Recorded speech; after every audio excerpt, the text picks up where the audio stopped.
TV 똥덩이 이번 주제는 "불교는 사기다."라고 주제를 정했습니다. 제가 실제로 한번 보니까 이게 알고리즘이라고 하는 유튜브의 알고리즘을 보니까 일단 "자극적인 내용이 들어간다."라고 하는 게 인제 그 사람들을 끌어들이는 역할을 하는 게 인제 하나가 있는 거는 확실하고, 이게 알고리즘을 보니까요. 이 알고리즘이 제가 지금까지 본 걸로는 이름이더라고요, 이름. 그러니까 단어. 뭐 아닐 수도 있지만, 그래서 불교라고 하는 것 또는 뭐 유시민이라고 하는 그 이름, 이런 이름이 들어가니까 실제로 그 제 이 구독률이 구독률이 아니죠. 그 오는 그 보는 분들이 수가 쪼끔 늘어나는데, 제가 인제 앞서서도 말씀드렸지만은 제가 아는 이 TV 똥덩이는 상당히 듣기 불편한 이야기들을 다루고 있잖아요. 그죠? 네. 그래서 그 사실상 뭐 구독을 했다가도 취소하는 분들도 많고, 예전에 구독했다가 또 저기 뭐야 그 듣다 보니까 '아 이 민동필이 헛소리하고 있네.' 그러면서 그만두시는 분들도 있고, 또 유튜브 이렇게 보면 댓글 중에 가끔 와 가지고서는 그 댓글을 달면서 뭐 "너 일단 쓸데기 없는 소리 하느냐." 이런 식으로 댓글 다는 분들이 있잖아요. 근데 여러분도 아마 제 거를 이렇게 한번 보시면서 그 찾아보면 금방 알 거예요. 제 댓글에 저는 댓글을 달거든요. 제 댓글에 댓글을 한번 달고 나면 그다음부터는 그 둘 중에 하나예요. 계속 덤비다가 말 그대로 자기 두뇌가 혼란이 와 가지고 결국은 포기하고 가게 되든가, 아니면 첫 번째부터도 자기의 생각을 표현하지 못해 가지고 꼬리 내리고 가든가. 이게 제가 이런 얘기를 한 적이 없죠. 불교 얘기를 요번에 하게 되니까 불교 얘기하는 김에 이 얘기도 하죠 뭐. 제가 그 몇 년 전만 해도 이 법륜이라는 승려의 그 증문즉 상담, 저는 증문즉 설이라고 이야기를 하지 않습니다. 왜냐면 그 사람의 내용에는 설법이 들어간 게 아니라 그냥 상담 내용만 들어가면서 "너 왜 이래? 넌 이게 이래서 그런 거지. 그러니까 이렇게 하는 거지. 이렇게 나가는 거." 이거는 설법이 아니에요. 이거는 그냥 상담이지. 그래서 증문즉 상담이라고 하는 그 유튜브 그 내용들을 쭉 가지고 제가 거기서 댓글놀이를 한 적이 있어요. 그러면은 어떻게 됐느냐, 뭐 거기서 얘기를 할 때 뭐 실제로 그러더라고요. "아니 직접 법륜 그 저기 뭐야 강연 찾아가서 직접 물어라." 물어봤어요. 답을 하면서 한두 번 질문을 하면 시간 없다는 식으로 패든가 아니면은 말을 흐려요, 끝에. 제가 한 두 번 그렇게 하고는 안 했는데, 그다음부터는 어떻게 하냐면은 질문을 미리 받아 적더라고요. 제가 인제 그게 아마 저 때문에 생긴 건데, 들어가서 질문을 했는데 이 승려 법륜님이 얼버무리면서 답을 쪼끔 못하는 경우도 생기고 하니까 그다음부터 질문을 미리 받는다는 얘기가 나오더라고요. 그 질문 미리 받는 거를 했었는데, 그때 제가 가서 "아 그러면 난 안 하겠다." 그랬는데, "아 그러지 말고 한번 질문 가게 할 수 있는 기회 주겠다." 그래서 제가 들어가서 질문했는데 사방이 고요해졌어요. 심지어는 저한테 옆에 있는 사람들이 그만 좀 하라고 그런 얘기까지 할 정도로. 왜? 뻔히 보거든요. 법률님이 당황했던 그거. 저도 했어요. 그런 내용들 가지고 인제 그 유튜브에서 댓글놀이를 한 적이 있어요. 근데 하다 보면 자기들 말에 자기들이 꼬여 들어가 가지고 결국은 자기들 얼굴에 먹칠하거든요.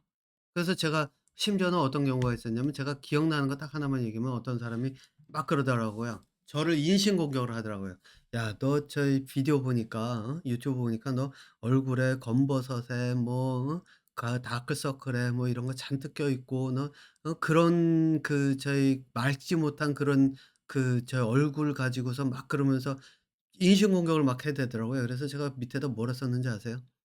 "야 얼굴에 다크서클 좀 있고 기미 좀 있고 또 저기 검버섯 핀 놈 하나 가지고서는 이렇게 되면 너는 팔 없고 다리 불편하고 휠체어 타고 다니는 사람들은 얼마나 무시하고 깔보겠니?" 그래 놨더니 그다음부터 조용해져요. 근데 그다음부터 더 재미난 일이 벌어져요. 뭐냐? 제가 댓글을 썼는데 이 댓글이 안 보이는 거예요.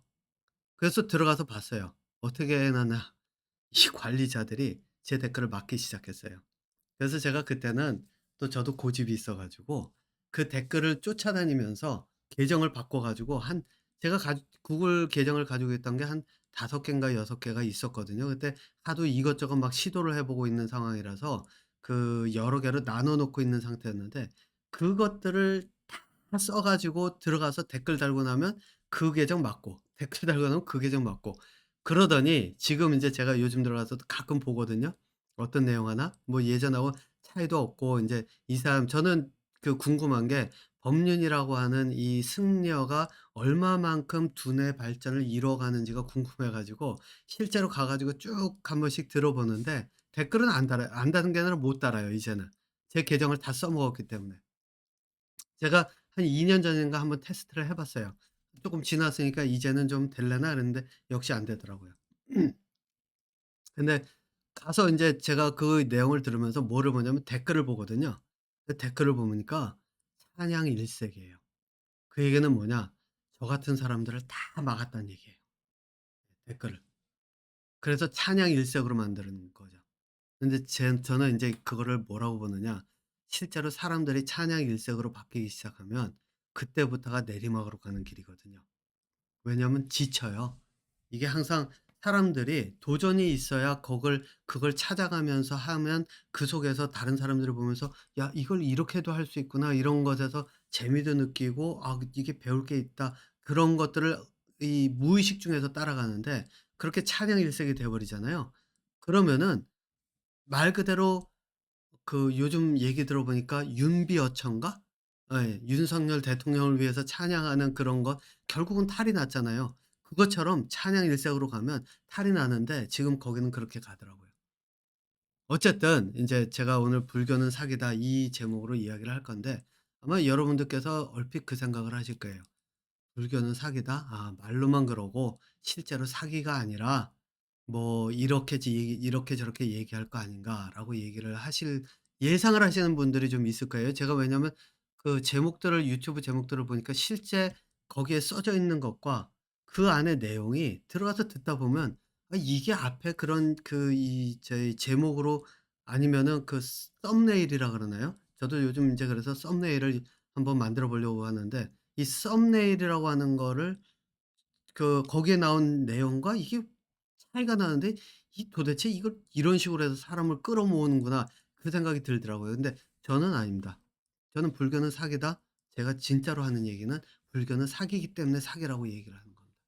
자, 그 내용에 들어가기 전에 제가 원래는 강의를 그 강의 형태로 인제 바꾸려고 했었는데 아직 준비가 안 된 상태에서 그때까지 제가 안 하려고 했었는데 책을 발간을 하는 바람에 광고를 해야 돼서, 그래서 인제 다시 왔습니다. TV 똥땅이라고 하는 게 불편한 이야기들을 많이 다루죠. 근데 실제로 이거는 굉장히 많이 순화를 한 거예요. 그다음에 제가 지금 책을 냈는데 두뇌 발달을 위해 꼭 읽어야 할 세상에서 가장 읽기 불편한 책. 그림도 없고 글로만 돼 있기 때문에 읽기 불편한 것도 있어요. 하지만 내용이 사람에 따라서는 굉장히 많이 불편할 수 있어요. 제가 이거를 읽은 분 중에 한 분이 그런 얘기를 하시더라고요. 너무 불편하다고. 제가 처음에 질문이 그랬어요. "좀 불편하죠?" 그랬더니 "조금 아니에요. 너무 많이 불편해요." 그렇게 얘기를 하시더라고요. 근데 인제 그렇게 얘기하시면서 하면 그 얘기를 하셨는데, 그 편집하시는 분하고 인제 얘기를 하면서도 그분이 좀 불편하다. 그분도 이제 "불편한 부분들이 있다."라고 인제 얘기를 하시면서, 그런데 이제 내용이라고 하는 게 책을 쓴 그 이유가 그 불편함을 건너가면서 새로운 각도에서 다른 거를 봐야 되는 거라고 한다면, 그리고 그게 두뇌 발달로 가는 길이라고 한다면 그 내용을 두뇌 발달을 위해 글로 가는 길에서 꼭 거쳐야 된다라고 하는 내용을 좀 집어넣어 주는 건 어떻겠냐라고 해서, 제가 그분 편집에 참여하신 분들이에요. 그런 이야기들이 있어서 그분들의 이야기를 가지고 인제 제목에다 추가를 했어요. 원래는 세상에서 가장 읽기 불편한 책이 그 제목인데, 그 앞에다가 두뇌 발달을 위해 꼭 읽어야 할 요거를 인제 추가를 했어요. 그래서 그다음에 인제 앞에 이 서론 부분에 들어가는 부분에다가 인제 그 내용을 더 덧붙이기는 했는데 좀 불편할 거예요. TV 똥덩이 이 영상에서 오는 내용이 그냥 들으면서 '아이 쟤 하는 거 좀 불편하다. 가끔씩 좀 듣기 싫다.' 이런 것들이 있었다고 한다면 이 책에서는 강도가 쪼끔 세요. 아마 오늘 다루는 내용이 아마 이 책의 강도와 쪼끔 비슷하다. 왜냐하면 오늘 다루는 내용이 이 책에도 좀 있거든요. 그런 내용들이 들어가 있어요. 특히 교육에 대해서는 아마 특히나 더 많이 그럴 거예요. 자, 그런 내용들이 들어가 있는데 사실 요것도 그분들이 어떤 분이 한 분이 그냥 좀 "너무 많이 불편하다. 실제로 많이 불편하다." 하신 분께 제가 뭐라 했냐면 "이거는 지금 강도를 그래도 많이 낮춘 겁니다."라고 했습니다. 네. 왜? 제가 다음 편 준비하고 있는 것에서는 강도가 더 세질 거거든요. 네. 그래서 강도는 점점 높아갈 수밖에 없어요.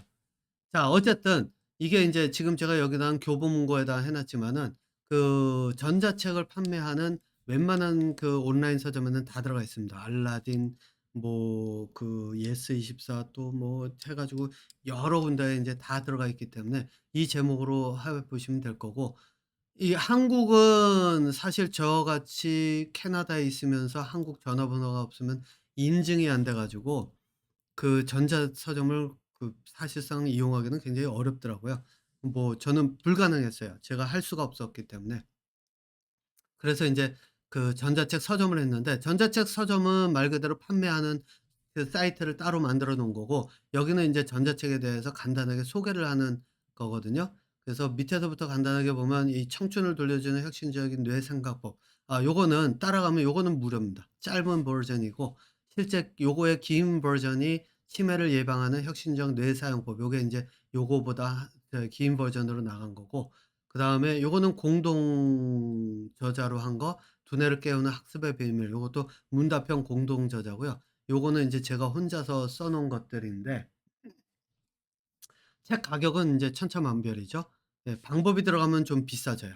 예. 요거는 구체적인 두뇌 사용 방법들이 들어간 거기 때문에 영어 공부도 그렇고 쪼끔 비싸지지만, 요거는 방법이 들어가 있지 않기 때문에 인제 가격을 9,900 원, 그러니까 만 원이 좀 안 되게 만 원 정도로 해 놨는데, 이 가격 같은 걸 가지고 얘기를 하면 어떤 분들은 또 그런 얘기를 하시더라고요. 수업 들었던 분들, 한참 오래전 얘기예요. 몇 년 전 얘기. 중에 한 분은 그런 얘기를 하더라고요. "아니 나도 좀 제 일상생활에서 영화도 보고 뭐 외식도 하고 할 수 있게 좀 돈을 저축할 수 있게 수업료 좀 싸게 해 주면 안 될까요?" 뭐 이런 식으로 얘기를 하시는 분들이 있는데, 저는 이렇게 얘기합니다. 이 전자책 여기서는 인제 PDF로 진짜 제 웹사이트에서는 다운받으실 수 있거든요. 그러니까 돌릴 수가 있어요, 제가 락을 걸어 놓질 않았기 때문에. 근데 이제 돌려서 무료로 받아보면 '아 나 만 원 저축했어. 이 책 그냥 무료로 지금 읽을 수 있어.'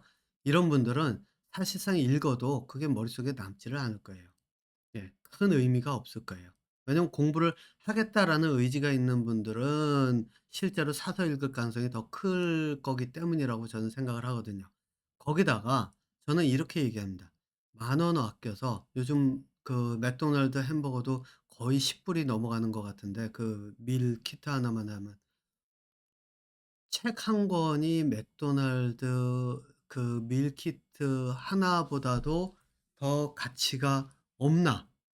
맥도날드 점심 한 끼 쪼끔 다른 걸로 바꿔가면서 저희 그냥 하나 저희 집에서 밥 한 끼 도시락 싸가서 먹는 거 하면서 '이 책 한 권과 바꿀 수 있을 만한 그런 의지도 없는가?'라고 한다면 저는 그런 분들에게는 사실상 이런 책들이 소용이 없다고 저는 얘기를 하거든요. 왜?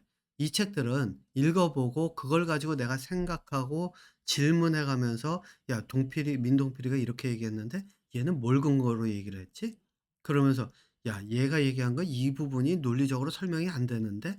이거는 뭐 비슷해 보이는데 그렇다면 왜 그렇지?' 이렇게 질문하고 분석하면서 파악해 가지고 꼬투리를 잡는 그런 형태의 읽는 패턴을 가지고 읽어 가면서 내가 내 생각을 정립할 수 있는 방법을 쌓아 가야 되는데,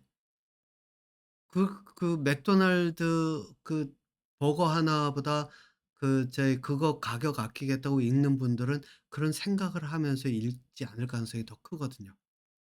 그러면은 제가 그런 분들에게는 이렇게 말씀을 드릴 수 있어요. 이거는 진짜 독돼요. 독이 돼요.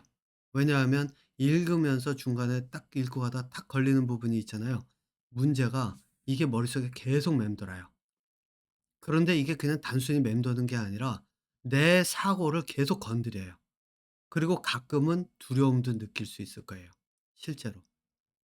그래서 저는 인제 이 밑에 책들은 아니에요. 이 밑에 책들은 실제 두뇌 발달에 관한 것들이기 때문에 그렇게 불편한 내용이 많이 들어가 있지 않기 때문에 큰 걸림돌이 되지 않는데, 저는 이 책만큼은 다른 사람들에게 추천을 한다 하더라도 쪼끔 조심하라고 저는 말씀드려요. 왜냐하면 이거는 실제로 사람에 따라서는 그 신념과 이런 것들이 굉장히 강한 사람들이 있으면 자기의 신념과 이게 딱 부딪히면서 그게 머릿속에 제가 이야기한 게 머릿속에 들어가 있는 순간 머릿속을 떠나지 않으면서 그게 그 사람을 굉장히 많이 괴롭힐 거예요. 예. 그리고 때로는 그 자체 때문에 악몽도 꿀 수 있어요. 저는 이거는 실제 말씀을 드릴 수 있습니다. 이 내용을 소화하면 반대로 이 내용을 소화하면서 읽으시면 많은 부분에서 자유가 느껴질 거예요. 그 심지어는 악몽이나 이런 공황이나 이런 것들로부터도 좀 더 자유롭게 그렇게 아마 좀 좀 열린 세상으로 한 발짝 디딜 수 있을 거예요. 실제로 제가 공황에 대한 이야기나 또 뭐 이런 악몽이나 이런 얘기들은 여기다 써 놓지를 않았지만은 실제 이 내용들이 그 기반에서 접근하는 게 같이 들어가 있기는 하거든요. 제가 그거는 뭐 구체적으로 언급은 안 했습니다. 자, 한 가지만 더 이야기하고 오늘 본론으로 들어갈 텐데요. 그 내용에 들어가면 출판물에 들어가면 오늘 내용과 겹치는 부분이 있어서 제가 보여 드리는 겁니다. 요거는 펀더드 저널이라고 해 가지고 제가 여기다 올려 놨는데 요 두 개는 여기에 있는 부분들 중에서는 인제 제가 뭐냐면은 뭐죠? 밴쿠버 중앙일보에 칼럼 쓰는 거 고런 내용들을 모아서 다시 쪼끔 수정해 가지고서는 여기다가 올려 놓는 것도 있고, 따로 그것과 달리 쓰는 것도 있는데, 요 두 개는 허울뿐인 대승불교라는 이름, 팔만대장경 속의 석가모니 설법 개나 주자, 요 두 가지는 실제로 그 밴쿠버 중앙일보 칼럼에다가 썼던 내용이에요. 뭐 제목만 보셔도 아시겠죠. 그래서 요 내용을 보시기 전에 저는 인제 여기서 제안드리는 건 요 내용을 요 내용을 기초로 했으니까 뭐 굳이 뭐 멈출 필요도 없습니다. 예. 그냥 나중에 가서 한번 요 내용을 보시면은 제가 이야기하는 불교는 왜 사기라고 이야기하는지를 요 내용과 겹쳐서 이렇게 후에 보시면은 뚜렷하게 보실 수 있을 겁니다. 자, 그래서 팔만대장경 말고 대승불교부터 일단 시작을 해 볼까요? 예. 대승불교니 소승불교니 무슨 불교니 뭐 불교 종류도 많이 있더라고요. 근데 제가 불교를 선택한 이유는 제가 사실상 그 기독교나 이런 거는 모릅니다. 불교는 제가 한번 발을 담궈 봤기 때문에 압니다. 왜냐하면 저희 아이가 자폐다라고 했을 때 자폐 인제 진단도 받았고, 또 사회성의 문제라고 하는 이야기나 이런 것들이 계속 들렸을 때 저희가 인제 '교회로 갈까? 절로 갈까?' 둘 중에 인제 하나를 선택을 하려고 찾았거든요. 근데 교회로 가자니 교회는 인제 경험에서 사람을 너무 좀 이렇게 좀 귀찮게 하는 게 있어요. 그러니까 계속 옆에 와서 뭔가를 챙겨 주려고 하는데 이게 오히려 저희 가족에게는 좀 너무 이 너무 가깝게 다가와 가지고 너무 붙어서 계속 가만히 있는 사람을 이렇게 옆구리 계속 찌르듯이 이렇게 하는 거. 뭐 저 같은 경우에는 아내한테 옆구리 찔러 가면서 "야 이거 좀 해 줘." 막 이러는 것처럼, 그러면 아내 승질내잖아요. 이런 것처럼 저희에게는 좀 그런 부분들이 없지 않아 있었어요, 과거 경험에.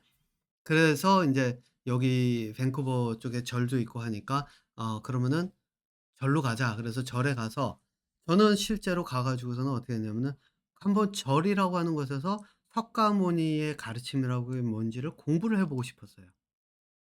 그래 가지고 그 내용들도 한글 좀 달라 그래 가지고 찾아서 좀 읽어 보고, 그러다가 인제 금강경을 읽으면서 이 금강경이 도대체 무슨 뜻인지를 몰라 가지고 '야 이 도대체 이해가 안 간다.' 그래서 그런 얘기들을 인제 같이 인제 그 절에 다니던 그 친구한테 했더니 그 친구가 한 번은 이 절에 보면은 큰 스님 뭐 이렇게 불리는 사람들이 있더라고요.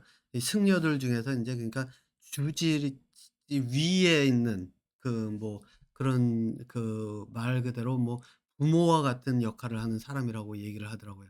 저는 그래서 그때부터도 이해가 안 갔어요. 왜냐 제가 인제 저희 승려분 그 주지 승려분하고도 많이 좀 친했거든요. 그래서 얘기도 많이 하고 얘기도 같이 저희 뭐야 저희 활동도 많이 하고 가끔 가다가 절에 가서 인제 농사 짓는 것도 같이 하고 그런 적도 있었으니까요. 그런데 그분들하고 같이 좀 많이 친했었는데 그러면서 제가 거기서 한 가지 이해 못하는 상황을 봤는데 그게 뭐냐면 한 번은 그 신도들이 신도회를 만든다 그랬더니 이 원조라고 하는 큰 스님이라고 불리는 그 승려죠. 이분이 직접 밴쿠버 와서 다 인제 신도회 뭐 이런 만든다는 걸 자기가 다 부셔 버리겠다 그러고 온다는 거예요. 그랬더니 이 주지로 있었던 이 승려는 그 승려분은 뭐라 그러냐면 그 승 그 저희 저희 대빵이 온다 그러니까 안절부절 못하는 거예요. 그래서 제가 옆에서 인제 그분한테 물어봤어요. 아니 도대체 뭐 때문에 이렇게 걱정하시냐고. 그분이 온다 그래서 그렇게까지 걱정할 게 뭐 걱정할 만한 게 도대체 뭐죠?"라고 제가 물어봤어요. 그랬더니 그분 하는 말이 뭐라 했냐면 "야 속세 그거 다 끊고 절로 들어가서 인제 도닦겠다고 저희 절로 들어갔는데 절에 들어가서 인제 있다 보니까 거기도 위계 질서가 있고 그런데 지금 오는 사람은 나한테는 아버지와 같은 사람이다. 나를 길러 주고 교육을 하는 아버지와 같은 사람이다. 그런데 그 사람이 와서 이 자기를 인제 쫓아내면 자기는 갈 데도 없고 이 절에 머물지도 못하고 어디 갈 데도 없고 그러면 나는 뭐 어떻게 해야 될지 나는 알 수 엄 공중에 붕 뜬 상태가 되어 버렸는데 그럼 내가 불안하지 않을 수 없지 않겠냐." 이렇게 얘기하는 거예요. 제가 그 얘기 듣고 한 번은 인제 사람들 모이는 데서 있다가 한 사람이 또 비슷한 얘기를 하더라고요. 저랑 같이 얘기하는 사람 중에 뭐라 그러냐면은 이게 저희 승려들 사이에는 위계 질서가 너무 뚜렷하고 확실해서 아버지와 같은 사람 이게 쫓겨나면 거기서 더 이상 갈 수 없고 막 이런 게 굉장히 크다는 거예요. 그래서 제가 이거는 저희 승려분과의 대화가 아니라 그 절에서 오래 다니는 그런 분과의 대화예요. 뭐 흔히 얘기하는 무슨 거사라고 불리는 분들 중에 한 사람이죠. 그래서 제가 그분한테 물었어요. "아니 부모 자식 인연 끊고 절에 간다고 했으면 내가 혼자 홀로 살겠다고 그리고 혼자서 이제 뭔가 해 보겠다고 간 거 아니냐고. 근데 그 안에 가서 또 부모 자식 인연 만들어 놓고 또 쫓아내니 마니 이런 소리 하면 도대체 석가모니가 뭘 가르친 거냐고. 제가 인제 그때부터 이 부처님 소리를 안 했어요. 그래서 그때부터 인제 대놓고 쓴 말이 뭐냐면 석가모니라는 단어를 썼어요. 뭐 뒤에 시다르타 뭐 있고 막 그러는데 이 시다르타는 얘기가 이 말이 길어져서 그냥 석가모니 하나만 놓고 얘기를 시작을 했는데 제가 그렇게 쓰는 이유가 그거예요. 그래서 제가 뭐라 했냐면 그때부터 인제 제가 옆에다 대놓고 얘기했어요. 도대체 석가모니라고 하는 사람이 머리 깎고 들어가 가지고서는 인연 끊고 갔으면 혼자 독립해서 저의 해탈해 가지고 독립해서 살아간다고 했으면은 그렇게 하는 그거를 가르쳤어야지 그럼 지금 이 벌어지는 현상은 왜 이게 정반대의 일이 벌어지냐고 그렇게 인제 제가 질문을 했거든요. 말을 못 하더라고요. 그랬는데 다음에 또 이런 비슷한 일이 벌어졌어요. 그게 뭐냐 금강경 공부에 대한 이야기를 하다가 그 친구한테 제가 그랬거든요. "이 도대체 이해가 안 간다." 그랬더니 그때 제가 그랬잖아요. 대빵 승려가 와 있었다고. 그랬더니 이 친구가 직접 가 가지고 면담 신청해서 가서 이야기를 들으면서 인제 이 금강경 공부 어떻게 해야 되냐고 진짜로 물었더라고요. 네. 그랬더니 인제 저를 그다음에 만나 가지고 와서 하는 말이 그러는 거예요. "금강경 어떻게 공부하냐."고 물었더니 그분 답이 "열심히 읽고 또 읽고 또 읽고 또 읽고 하다 보면 어느 순간 '아.' 하고 깨달을 날이 있을 거다." 이렇게 얘기를 하더라. 이렇게 얘기하는 거예요. 그래서 제가 뭐라 그랬냐면 "야 이게 금강경이 주문이니?" 이거를 외우고 또 외우고 외우고 또 외우면 어느 순간 깨달으면 아니 이게 뭔 뜻인지도 모르고 있는데 그거를 외우고 또 외우고 그래 가지고선 그걸로 해결이 될 문제일까 이게? 이게 무슨 개소리야? 제가 그 얘기를부터 했어요. 그러면서 제가 거기서 또 그 얘기를 했어요. 도대체 석가모니가 이 석가모니라는 인간이 도대체 뭐를 가르쳤고 뭐를 했길래 이 모양 이 꼴로 사람들이 제 들었던 이야기와는 정반대된 행동들을 하고 있지? 제가 인제 그 이야기를 하면서 그다음부터 제가 어떻게 했냐면 절에 안 가고 그다음부터 제가 인제 혼자서 그 이 석가모니 불경을 강의했다는 것들을 찾아서 듣고 읽으면서 인제 들어가기 시작하면서 찾기 시작했어요. 자 그러고 나서 인제 한참을 해서 왔는데 그렇기 때문에 저는 그 석가모니가 남겼던 이야기를 저는 뭐 여러분들께서 믿을지 안 믿을지 모르겠지만 모든 이야기들을 다 석가모니 수준에서 풀어낼 수 있어요. 왜? 실제로 그 사람이 겪었던 일서부터 그 사람이 한 얘기의 그 근본 이야기가 무엇인지를 저는 인제 지금은 다 찾아 놨기 때문에. 그런데 인제 그걸 써서 보면 제일 첫 번째 간단하게 얘기해서 소승불교하고 대승불교를 나누잖아요. 그리고 대승. 그래서 대승은 여러 사람들을 위한 것이고 대중에 끼어들어가서 사람들의 편안함을 이야기하고 저는 이것도 개소리라고 봅니다. 왜냐? 소승은 인제 자기의 스스로의 성불이라고 얘기하나요? 자기 자신의 인제 성불이라고 하고 자기의 성불. 대승은 인제 여러 사람이 함께 간다라고 하는 거잖아요. 그 대승이 여럿이 함께 대중들과 함께 대중을 위해서 이렇게 얘기하죠. 이건 다 개소리입니다. 여러분들 이거는 간단하게 이렇게 생각해 보세요. 지도자라고 하는 사람의 위치에 있는 사람이 그 두뇌가 인제 요거는 저걸 보면 알겠죠. 요즘 상황을 보면 알겠죠. 사람들이 이런 얘기들이 좀 들리더라고요. "민주주의가 뭐길래 왜 윤석열과 같은 대통령이 나와서 계엄을 하면서 이 상황을 이렇게 만들고 그러면은 그 민주주의라고 하는 거를 어떤 식으로 체계를 만들어야 이런 일이 벌어지지 않고 이 국민들이 편안하게 살 수 있는 진짜 민주주의와 같은 사회를 이룰 수 민주주의다운 사회를 이룰 수 있는가. 이렇게들 얘기를 하면서 그 방법이 뭐 규칙을 만들어야 되고 뭐거를 어떻게 해야 되고 막 이런 얘기들 한다고 하는 것들이 있는데 실제로 이거 다 개소리입니다. 문제는 그런 어떤 법이나 규칙의 문제가 아니라 개인의 문제거든요, 개인의 두뇌. 그래서 생각해 보세요. 세종대왕을 대왕이라고 부르잖아요. 이 사람을 대왕이라고 부르는 이유가 뭐죠? 그 사람의 정책이 사람들을 편안하게 해 주는 데 집중돼 있기 때문이에요. 음. 그래서 성군이라고 하는 사람들을 보면은 그 사람이 말 그대로 그 사람으로 인해서 그 왕으로 인해서 그 모든 사람들이 좀 최대한 복지나 이런 것에서 걱정을 안 하게끔 살 수 있도록 최대한 노력을 한 흔적이 보이는 사람들을 성군이라고 하잖아요. 그런데 그 성군이 되려면 어떤 일이 벌어져야 될까요? 왕권이 강해야 돼요. 만약에 의회가 강해지면 의회와 같이 신하들의 입김이 강하면 성군이 되기가 어려워요. 신하들의 말에 이끌려 가야 되기 때문에.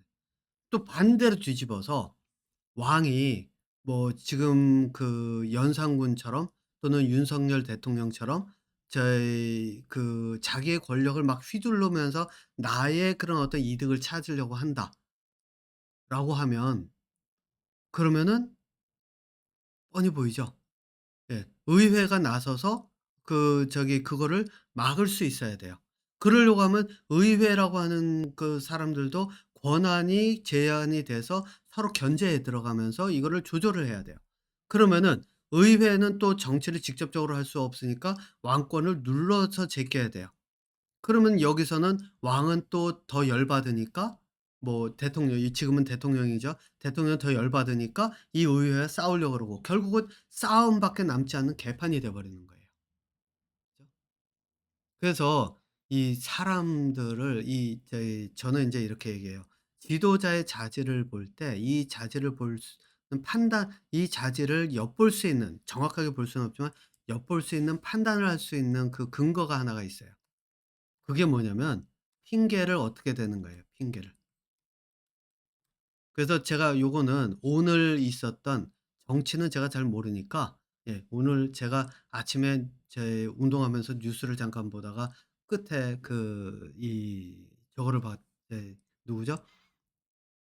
국가대표 축구, 홍명보 감독인가? 이 사람이 하는 얘기를 보고 제가 이야기를 하는데, 이 사람이 뭐라 그러고 하냐면은 제 기억에는 그랬어요. "선수들 열심히 했고 잘못 없다. 선수들은 나름대로 열심히 뛰었다. 환경이 어떤 모르겠는 요소가 있어서" 아마 그랬을 거예요. "요소가 있는데 그걸 아직 모르겠다." 이렇게 얘기하면서 지금 환경 탓을 하죠. 핑계를 댔단 말이에요. 탓을 했단 말이에요. "선수들은 잘못 없다." 이거는 뭐 선수를 감싸려고 하는 것처럼 이제 보이죠. 그리고 "선수들은 자기들 나름대로 최선을 다했다." 이렇게 보이죠. 근데 저한테는 이 두 가지가 어떻게 들리는지 아세요? 이 홍명보가 맞나요, 이름이? 이 감독, 어쨌든 이름이 잘 기억 안 나니까 그냥 감독, 국가대표 감독. 이 사람은요, 선수들의 움직임을 전체적으로 보고 문제를 파악할 능력이 안 된다. 이게 첫 번째예요. 그죠? 왜냐하면 만약에 선수들이 뛴 것에서 문제가 생기고, 예를 들어 가지고 활동을 하는 범위 내에서 '아 이 선수가 여기서 지금 이렇게 했을 때 이 선수를 저쪽으로 가게 하고 그랬으면 어떻게 될까?' 그러니까 결국은 감독의 능력으로 가요. 예. 그죠? 그래서 감독인 내가 그러면 다음번에, 지금 요번 경기에서는 이러이러한 문제가 보였는데 그 문제는 감독인 내가 이런 작전이 이렇게 돼 가지고선 이렇게 됐기 때문에 '다음번 할 때는 이런 것들을 이렇게 보완을 하면 되지 않을까.'라는 생각에서 다음번 작전을 생각할 만한 그런 여지가 좀 남아 있다. 이런 식으로 얘기하면 다음을 갈 수 있는 그 하나의 그 두뇌가 있는 거나 마찬가지잖아요. 그런데 그게 빠졌어요. 그러니까 이 말은 뭐냐면은, 제가 그 말로만 가지고 보면은 이 감독은 선수들의 움직임을 놓고 작전을 짤 능력이 안 된다. 미래를 계획할 수 있는 능력이 안 된다. 이게 첫 번째예요. 그런데 이런 사람들의 특징 중에 또 하나는 뭐냐? 할 수 있는 건 핑계를 대는 거예요. 그러니까 윤석열 대통령이 했던 것 중에 가장 많이 한 게 뭐죠? 지금도 여당 보니까는 저희 하는 게 다 문재인 때, 뭐 얘 문재인 때문에, 이것 때문에, 전 정부에서 너희들 때문에 계속 핑계를 대죠. 네. 거기다가 인제 뭐를 하느냐, 폭력이라고 하는 걸 계속 부추겨요. 그게 인제 뭐를 뜻하냐면요, 이 개들의 두뇌를 들끓게 만들어서 한마디로 마구잡이로 가서 물게 만드는, 미친 개로 만드는 거나 마찬가지예요. 네. 그러니까 제가 볼 때는 인제 이 논리적인 사고의 영역이 아니라 그쪽에서는 이미 논리적인 사고의 영역을 넘어선 그런 상태. 근데 요것도 재밌는 게, 요건 뭐 제가 여기서 얘기할 거리는 아니지만은 요번 주제에서 얘기할 거리가 아니란 얘기예요. 나중에 다룰 수는 있겠지만, 이게 이제 사람이 논리적인 사고에서 이 동물적인 사고로 딱 갇혀 버리면 아무리 내가 지식이 많고 했었다 하더라도 아무것도 못 써먹어요. 예. 뭐가 되냐면 그냥 동물의 두뇌가 돼서 내 눈에 보이는 것만 보고서는 덜덜덜 떨면서 그것만 잃지 않겠다고 붙들고 늘어지는 그런 형태가 되거든요. 그런 형태가 되면 어떻게 되느냐. '싸워서라도 이겨야 되겠다.' 그런 게 돼요. 그래서 민중봉기와 지금 보이는 이 동물들의 그런 어떤 싸움은 천지 차이예요. 네.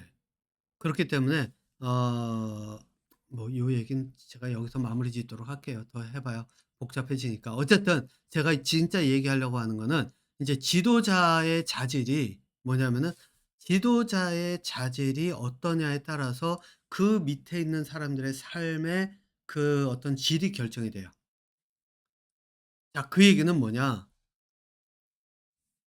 선무당이 사람 잡는다고 자기가 어느 정도 성불할 수 있고 그것의 위치에 올라가 있지 않은 사람이 다른 사람들을 가르치며 이끌겠다고 나서는, 대승의 길로 나서면, 그러면요, 이거는 선무당이 돼요. 선무당이 됩니다. 자 그러니까 선무당이 돼서 사람들에게 "야 열심히 절하고 뭐 하고 이래." 제가 들은 것 또 한 가지 뭐가 있는지 아세요? 저희 아이가 자폐인 걸 아니까 한 그 절에 같이 다니던 분 중에 한 분이 저희에게 와서 인제 이야기를 하더라고요. 그 대빵 스님 이야기 왔을 때 이야기를 하면서 참 그때 참 많은 일이 벌어졌어요. 제가 절을 떠날 시기이기도 됐지만 저한테 와 가지고 하는 말이 자기가 다리를 놔줄 수 있는데 그 대빵 스님 대빵 그 승려한테 가서 그 대장한테 가서 그 뭐죠? 기도를 해 달라고 해 보라는 거예요. 그래서 뭐 그때 한 2,000불 정도 들 텐데 뭐냐면은 아이의 이 정신적인 기를 눌러서 이 대빵이 그걸 눌러서 아이를 그 정신적인 기를 눌러서 자폐라고 하는 그런 질병에서 벗어날 수 있게 할 해줄 수 있다는 거예요. 제가 웃으면서 돌아서면서 그 사람 그 여자분이라 또 더군다나 그 가족이 굉장히 그 저희 뭐야 상황이 그 쉽지 않은 상황에 놓여 있어서 제가 한마디 하고 나면은 또 저희 크게 흔들릴 것 같아 가지고 말은 안 하고 했는데 저는 거기서 그랬어요. "이 무슨 개소리인가."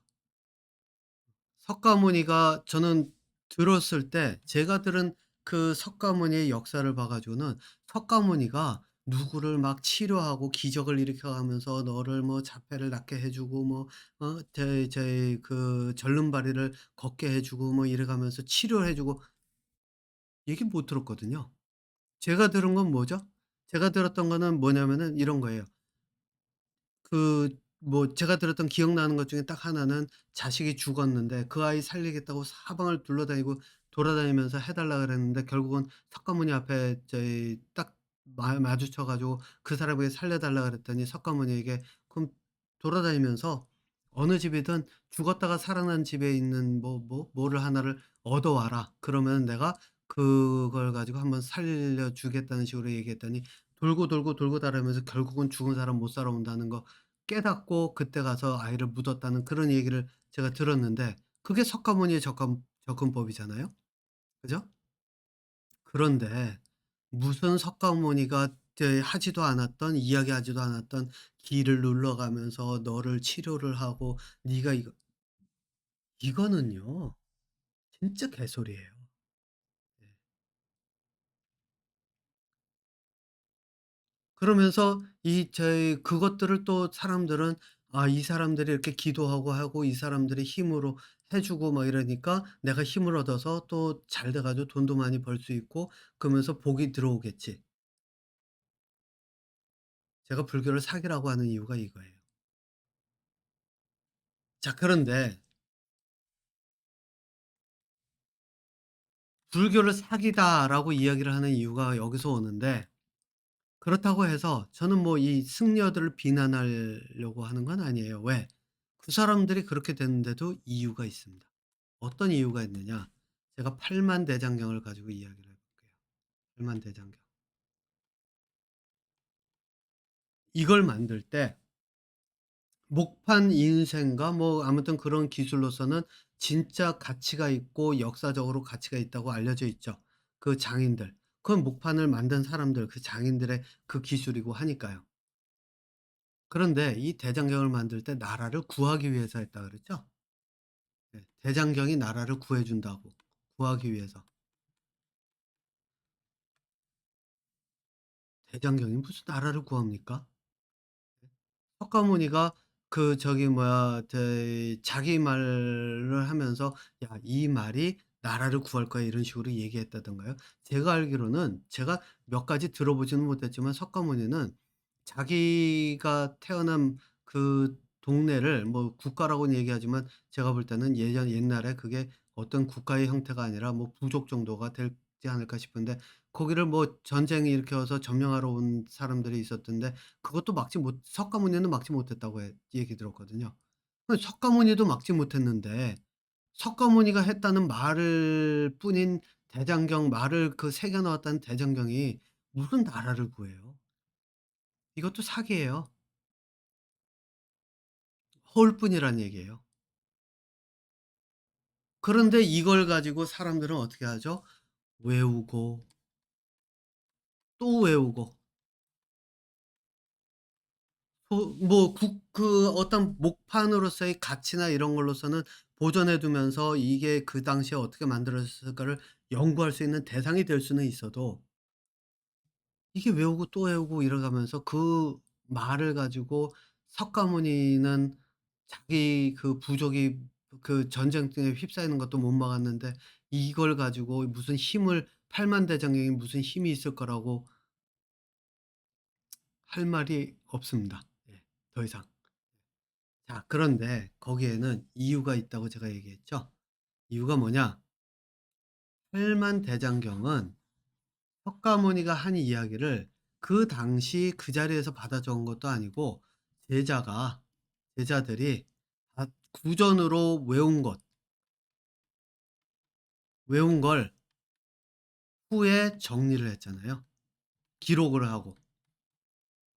이 이야기는 뭘까요?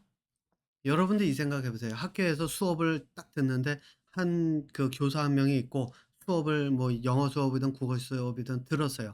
그럼 거기에 인제 요즘은 모르겠지만 저희 때만 해도 60 명이 한 반에서 들었는데 그 60 명이 다 들었는데 뭐 그중에서 저희 수업 공부를 잘하는 학생 10 명이 노트를 했다 쳐 봐요. 노트. 이 10 명의 노트가 같을까요? 다 다르겠죠. 그럼 다 달라요. 그럼 10 명이 그거를 조합을 해야 돼요. 이거는 인제 석가모니의 설법을 이 사람은 제가 볼 땐 실제 설법을 했다고 봐요. 예. 석가모니가 설법한 거를 가지고 10 명이 조합을 했다고 쳐요. 그래서 하나의 문건을 만들어요. 그러고 나면 이거를 문건을 뭐 그때는 문건이 아니라 외우는 거를 만들어서 전한다고 쳐요. 그럼 이게 뭐 한 200 년인가 후에 쓰였다고 했으니까 적어도 배우는 학생 제자의 수를 거치면은 적어도 10대 정도는 거쳐 가겠죠. 그동안에 이 외운 게 고대로 내려갔을까요? 또 고대로 내려갔다 한들 이 노트에 적혀 있는 게 100% 석가모니의 설법이라고 할 수 있을까요? 못해요.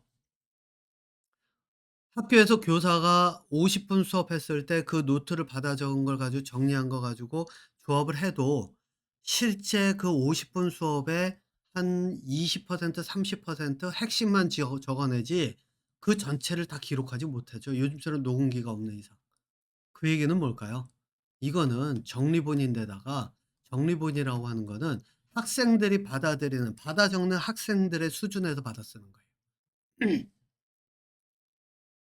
그러면 학생들이 제가 요거는 인제 기독교 한번 제 그 뭐죠? 그 선교사들이 와 가지고 저랑 얘기 좀 하자 그래 가지고 제가 얘기했던 경험인데 그 선교사들이 와서 저한테 얘기를 하면서 "좋은 이야기 있는데 한번 들어볼래냐?" 그래서 "무슨 얘기냐?" 그랬더니 저희 하나님 말씀을 이렇게 담은 성경인데 그래서 제가 거기서 그 사람들 얘기 전에 물어봤어요. "그 성경을 그럼 하나님이 쓴 거야?" 그랬더니 "아니 하나님이 쓴 게 아니고 사람이 썼어." 사람들이 그 사람이 그거를 하나님이 얘기한 걸 그대로 받아 적었어. 그래서 '야 그거를 그대로 받아 적을 수 있을 정도였으면 하나님 얘기를 100% 이해하고 그대로 받아 적었으면 하나님 수준으로 오른 사람이네?' 그랬더니 "아니 그게 아니고 하나님이 이야기한 거 그냥 받아 적은 정도고 실제 이야기는 하나님 이야기야." 그러길래 그럼 하나님 이야기를 그 사람이 적은 거면은 저희 빼먹은 것도 있고 다 제대로 못 적었었겠네." 그랬더니 "아니 그게 아니고 하나님의 능력을 하나님이 능력을 줘서 그걸 다 받아 적을 수 있었던 거야." 그럼 "하나님이 그 능력을 나눠 줬으면 그 사람들이 하나님이네?" 그랬더니 더 이상 얘기 못 하겠다고 그러면서 가더라고요. 똑같은 얘기예요. 자 받아 적는 사람이 10 명의 제자가 있는데 이 10 명의 제자가 석가모니의 이야기를 100% 받아 적을 수 있으면 이 사람들은 노트가 필요할까요? 필요 없어요. 자기들이 그 이야기를 그대로 다시 설할 수 있어야 돼요. 아니면 자기들의 자기만의 이야기로 바꿔서 마음 놓고 바꿔서도 설할 수 있어야 돼요. 자 그런데 이거를 정리해서 외웠단 말이에요. 이 얘기는 뭐냐? 이 10 명의 학생들은 석가모니 수준에 채 가지도 못한 학생이에요. 그러면은 이 학생들이 하는 게 뭐죠? 요점 정리. 자 요점 정리. 그 요점 정리라고 하는 게 가진 게 뭐죠? 요점 정리의 핵심 뭐죠? 지식이에요. 그러니까 학교에서 교사가 이야기를 쭉 한 거를 요점 정리 쭉 해 놓은 것, 그거 가지고 나중에 가서 읽어 보세요. 그럼 뭐가 있나. 예를 들어서 세종대왕의 업적, 그럼 세종대왕은 뭐를 했고 뭐를 했고 뭐를 했고 요점 정리돼 있죠. 그게 뭐죠? 지식이에요. 지식을 요점 정리했다는 얘기예요. 그 얘기는 뭐를 뜻하느냐? 경전은 지식이란 얘기예요. 그런데 석가모니가 한 건 뭐죠? 지혜예요. 그리고 방편이라고 얘기해요. 방법이라고 얘기해요. 이 얘기는 이 방편과 방법은, 지혜는 경전 속에 담긴 게 아니라는 얘기예요. 그러면 이 방편하고 지혜, 이게 같은 강인데 그럼 경전에 없으면 어디에 있는 걸까? 이런 생각이 들죠. 예. 그거는 어디에 있냐면 제가 보는 거예요. 이건 제 관점. 수업 방법이에요. 수업 방법이 뭐냐? 석가모니가 예를 들어서 뭐를 들어서 구름이 몰려오면 비가 온다. 뭐 아니면 소크라테스처럼 뭐 천둥 번개가 치니까 물바가지가 쏟아진다. 이거는 지식이에요. 그러면은 방법이라고 하는 건 뭘까라고 하면 전달하는 방법이에요. 그러니까 이거는 예를 들면 이거죠. 예를 들어서 석가모니는 제자하고 있을 때 "야, 저기 봐봐. 먹구름 막 몰려오지? 저 먹구름이 이쪽으로 오면 어떻게 될까?" 그럼 제자는 비가 오겠죠. 그러면은 제자가 또 다시 묻겠죠. "아, 비가 오는데 아니 비가 먹구름이라고 해서 구름이 많다 그래서 왜 꼭 여기쯤 와서 비가 쏟아질까요?" 석가모니가 "아, 글쎄. 이 여기쯤 오면은 여기가 조금 날씨가 차가우니까, 혹시 날씨가 차가워서 물이 이렇게 수증기가 이렇게 섞여서 이렇게 온 거 아닐까?" 그러면 또 제자가 듣다가 "그럼 물이 섞여 가지고 수증기가 이렇게 섞여서 뭉치는데 왜 그게 뭐 바닥으로 이렇게 떨어지죠?" 이렇게 계속 묻고 답하고 묻고 답하는 문답, 문답. 이게 뭐죠? 답을 찾아가는 방법,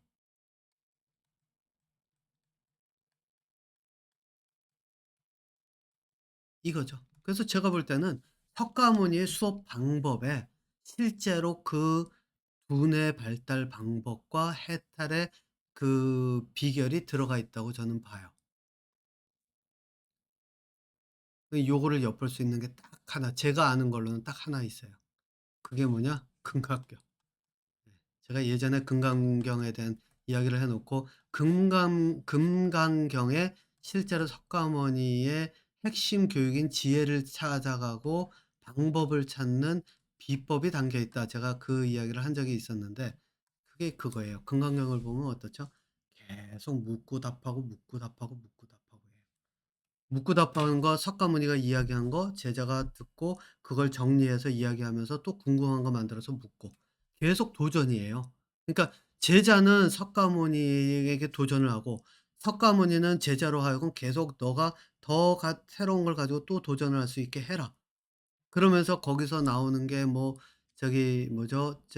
뭐 "이름은 이름일 뿐이다." 그러면 왜 이름이 이름일 뿐이죠? 그러면은 이름이 이름일 뿐인 이유는 이러이러하고, 그러면 또 왜 그렇게 됐을 때 왜 그게 문제가 되고, 그러면 또 석가모니는 그거에 대해서 얘기하고, 이거예요, 끊임없이.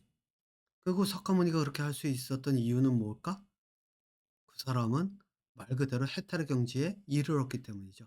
두뇌를 자유롭게, 저는 해탈의 경지를 뭐라고 얘기하냐면 두뇌를 자유롭게 사용할 수 있는, 인간에게 주어진 그 두뇌를 가장 최대한 활용하면서 자유롭게 활용할 수 있는 그 단계다. 그렇기 때문에 삶의 고통이든 뭐든 이런 것들이 오는 게 왜 그런지, 이거는 여러분들이 인제 생각할 때 좀 그 구분을 뚜렷하게 해야 되는 게 뭐냐면, 그 칼에 베어서 막 아파요. 해탈했다고 이런 고통이 사라지는 게 아니에요. 네. 해탈이라고 하는 거는 두뇌를 자유롭게 활용할 수 있다는 것 자체가 뭐를 뜻하냐면 그 주어진 상황에서 내가 무엇을 어떻게 하면서 사람들을 얼마만큼 자유롭게 설득할 수 있는 능력이 있는가의 문제지, "팔이 잘렸는데 이거 안 아파. 해탈하면 이런 거 아무것도 아픈 거 아니야." 이거 아니에요. 예. 뭐 어디 가 가지고 예를 들어 가지고 해탈한 여자가 있는데, 여자가 어디 가서 길을 가다가 성폭행을 당했다. 근데 해탈했다고 그 무력으로 달려드는, 그 힘을 가지고 달려드는 사람들을 막 이렇게 무슨 기로 물리치고 뭐 그 아니에요 그런 거. 예. 당했으면 당한 대로 그럼 내가 왜 이런 일이 벌어지고, 그러면 이거를 어떤 식으로 내가 생각을 하고 이것들을 가지고 어떤 식으로 내가 앞으로 나아갈 것인가, 그거를 자유롭게 생각할 수 있는 그 두뇌 능력이라는 게, 그게 해탈이라고 저는 해석을 해요. 이게 제 해석이에요. 여기서 분명히 얘기하지만. 예, 왜냐? 저는 석가모니 해석을 들어본 적도 없고, 예, 그렇기 때문에. 다만 인제 저는 석가모니가 이야기했던 내용들이 어떤 내용들인지를 저는 제 나름대로 해석을 다 할 수 있기 때문에, 그래서 인제 제가 이 내용들을 이야기를 할 수 있는 거예요. 그래서 저는 인제 그렇게 얘기합니다. "불교는 사기예요." 예. 예. 무소유, 그것도 역시나 사기예요. 사람이 죽을 때까지 뭔가를 먹어야 돼요. 그죠?